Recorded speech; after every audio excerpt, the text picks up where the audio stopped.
ABN ఏ అంటే అబద్ధం, B అంటే బొంకడం, ఎన్ అంటే నాటకం.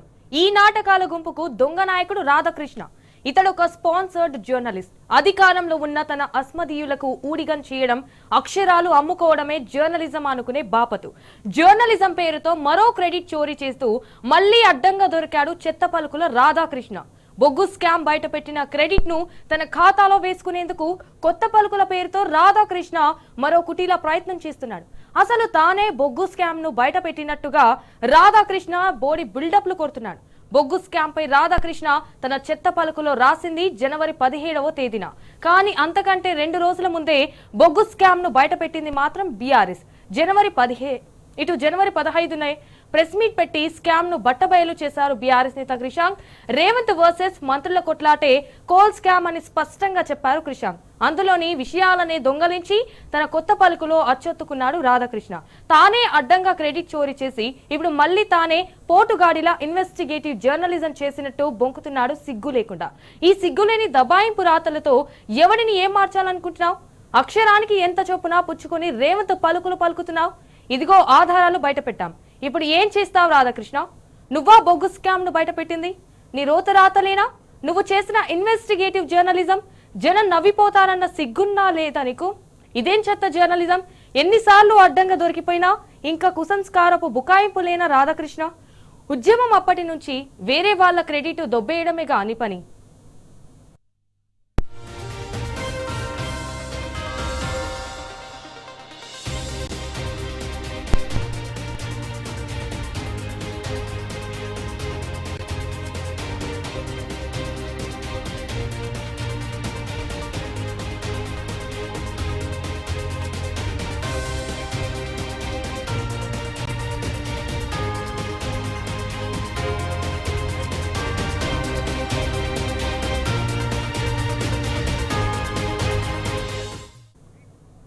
ఎస్, ఏబిఎన్ ఏ అంటే అబద్ధం, బి అంటే బొంకడం, ఎన్ అంటే నాటకం.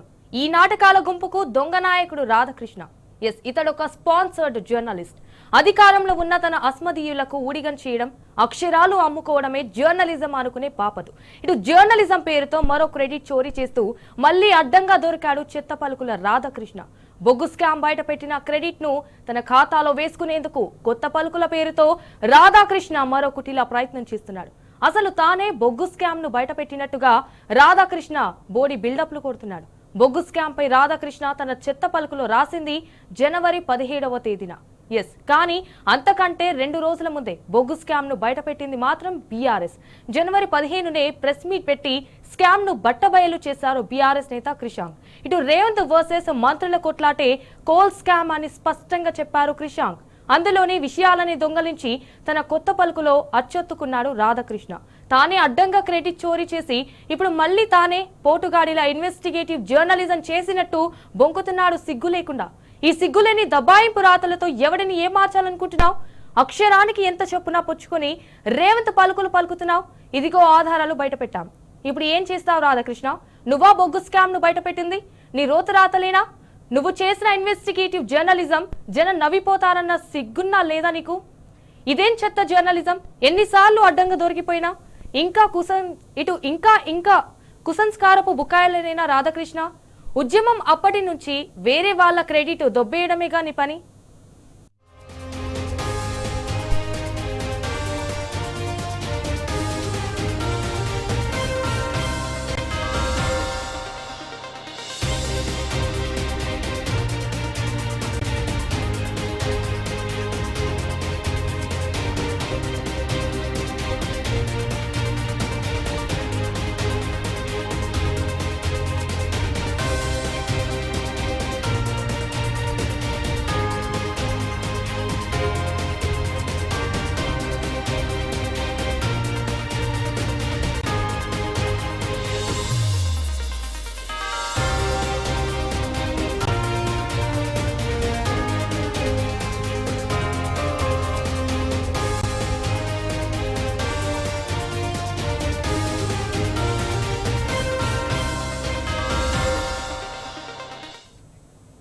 సో ఈ నెల 15న బీఆర్ఎస్ నేత క్రిషాంక్ ఏమన్నారో ఒకసారి చూద్దాం.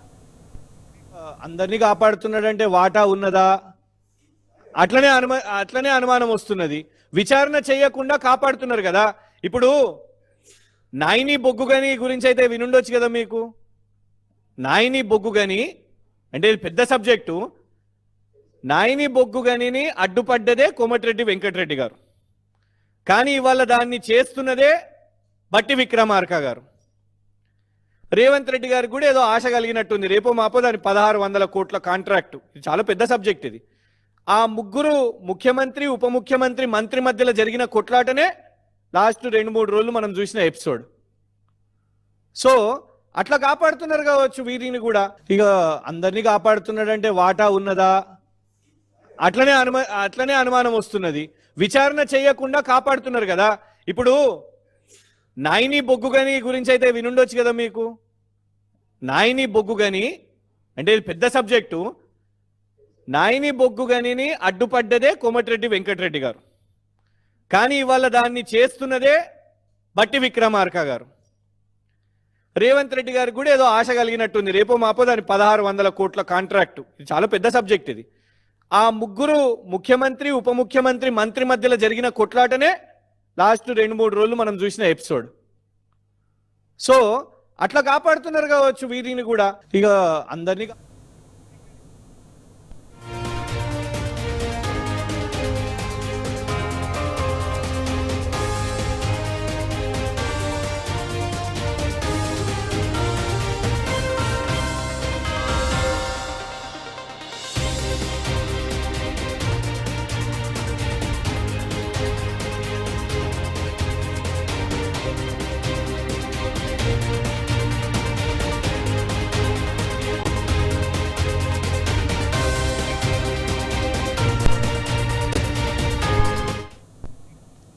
సో రైట్, ఇప్పుడు ఈ నెల 15న బీఆర్ఎస్ నేత క్రిషాంక్ ఏమన్నారో ఒకసారి చూద్దాం.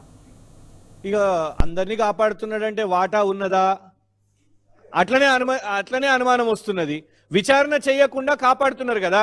ఇప్పుడు నాయిని బొగ్గుగని గురించి అయితే వినుండొచ్చు కదా మీకు. నాయిని బొగ్గుగని అంటే ఇది పెద్ద సబ్జెక్టు. నాయిని బొగ్గుగనిని అడ్డుపడ్డదే కోమటిరెడ్డి వెంకటరెడ్డి గారు. కానీ ఇవాళ దాన్ని చేస్తున్నదే బట్టి విక్రమార్క గారు. రేవంత్ రెడ్డి గారికి కూడా ఏదో ఆశ కలిగి 100 కోట్ల కాంట్రాక్టు. ఇది చాలా పెద్ద సబ్జెక్ట్ ఇది. ఆ ముగ్గురు ముఖ్యమంత్రి ఉప ముఖ్యమంత్రి మంత్రి మధ్యలో జరిగిన కొట్లాటనే లాస్ట్ 2-3 రోజులు మనం చూసిన ఎపిసోడ్. సో అట్లా కాపాడుతున్నారు కావచ్చు వీరిని కూడా. ఇక అందరినీ కాపాడుతున్నాడంటే వాటా ఉన్నదా,